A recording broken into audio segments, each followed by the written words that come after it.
What's going on, guys? Today we're gonna make a magicka build with high magicka regen and health regen. So we're gonna use the dark elf for spell damage, and we're maxing out our magicka. Our skills are gonna be non-castables, and the only two skills that are important are matching set and healing surge, and no abilities. For our primary, we're going attack speed. For our armor, we're going max magicka.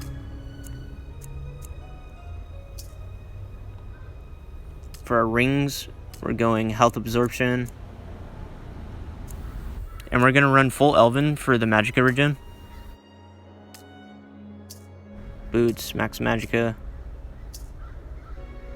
For our gauntlets, we're going health absorption again.